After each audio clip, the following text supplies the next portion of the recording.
Խաղաղության լիապաները գործողություններ են սկսել, սպասելի էր սա իրավական տիրույթում է ձեր գնահատմամբ, թե քաղաքական միանշանակ սպասելի էր, իրավական ոչինչ չկա, երկիրը գտնվում է տոտալ բռնապետության կամ ավտորիտարիզմի ռեժիմում եւ այստեղ ամեն ինչ կատարվում է Ենոք Հավանցի ինքնահռչակի ցուցումներով։ Իսկ այստեղ փնտրել իրավունք, ինչ-որ հոդված վերլուծել, բան։ Սահմանադրական դատարանը լրիվ լեգիտիմացրեց ԿՀ-ի բեսպրիձելը, ակնհայտորեն երկրում տեղի ունեցել պետական հեղաշրջմանը նմանվող ինչ-որ բան, որովհետև ապօրինի միջամտություններով ազդել են ազգային ժողովի խճանկարի վրա, ես մի դրվագն եմ միայն ասում։ Եվ ակնհայտորեն մի մարդ, որ այդպես էլ չի հանդարտվում, ամբողջ քարոզարշավի ընթացքում խոստանում էր պատժել կոնկրետ մարդկանց, կուլակաթափանել, պատժել, նստացնել, ժանրի բոլոր տերմինները օգտագործել է։ Դա ակնհայտ էր, որ այս ամեն ինչը բերելու է հենց այս հետևանքին, խիստ կանխատեսելի իրադարձություններ, ժամկետն էլ պատահաբար ընտրված չի, դա ՍԴՆ-նիստին անմիջապես հաջորդող իրադարձություն է։ Եթե բարձր դատան է երկրում հավաքականորեն դարձել է Վահագն Հովակիմյան այդ անհաջող նկարիչը, բնականաբար իրավապահ մարմիններն էլ պիտի դառնան Վահագն Հովակիմյան, այսինքն դա մարդու կերպար է, որը խորհրդանշում է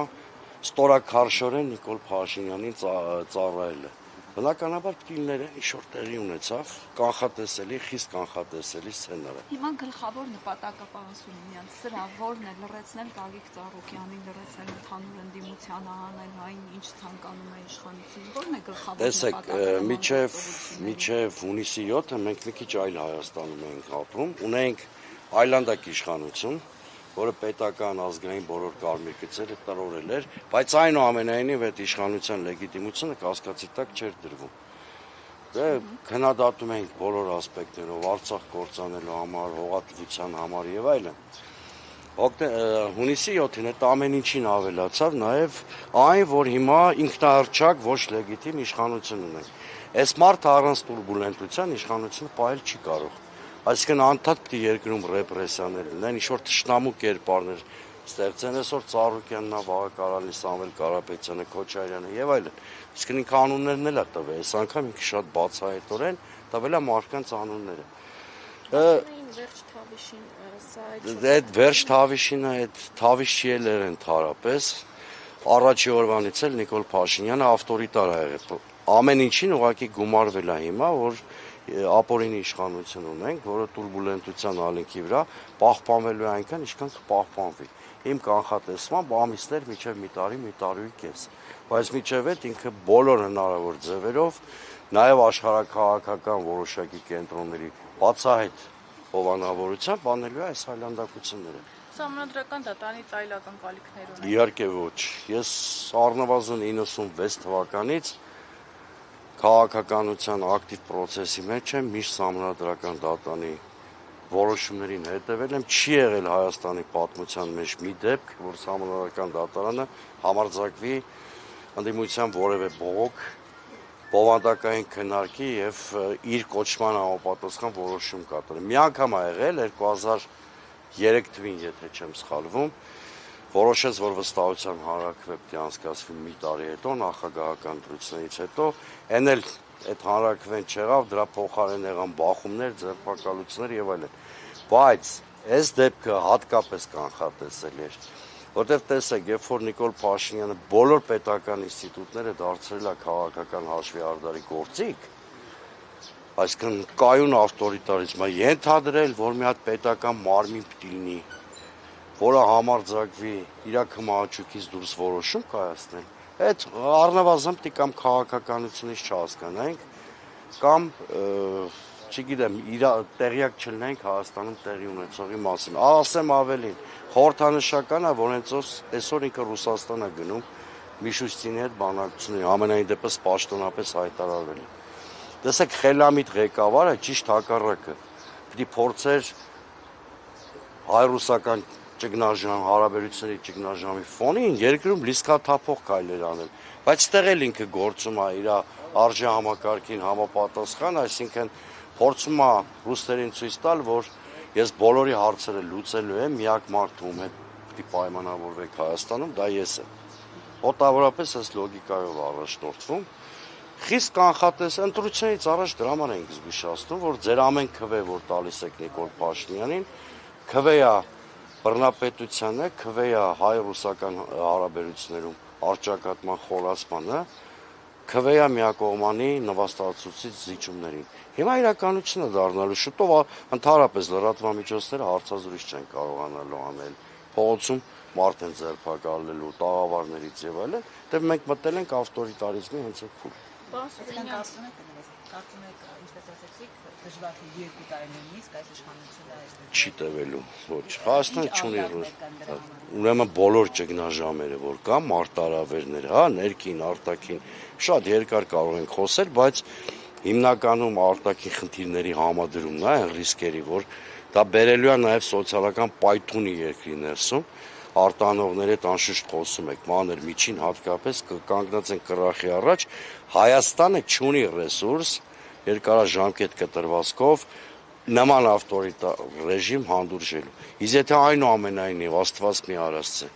իմ կանխատեսման մեջ սխալվեմ, այդ կնշանակի, որ Հայաստանը լրիվ դառնալու է ադրբեջանական ենթապետություն, այսինքն ստեղի այլանդակությունները հովանավորելու է հենց Ադրբեջանը իր նամեստիկով։ Պարոն Սուրենյանց, այսինքն իշխանափոխությունը փողոցային պայքարի միջոցով եք դուք տեսնում։ Հիմա գիտեսեք, տեսեք, իհարկե, այսինքն փողոցի ճնշում կամ հեղափոխական հանգուցալուծում, իդեպ ինքը մոտեցնում է դրան, եթե ներմուծությունը ինքնակազմակերպի, որովհետև եթե ընտրությունների ինստիտուտի նկատմամբ հավատը զրոյացվում է հասկանալի պատճառներով, եթե քաղաքական բոլոր գործիչները հայտնվում են նման այլանդակ թիրախում, հասարակական տրամադրությունները դառնում են ավելի արմատական, այսինքն հեռու չի այն օրը, որ հասարակության այս տրամադրությունները բերելու են ավելի արմատական ընդդիմադիր հարթակի ձևավորմանը, որը այո,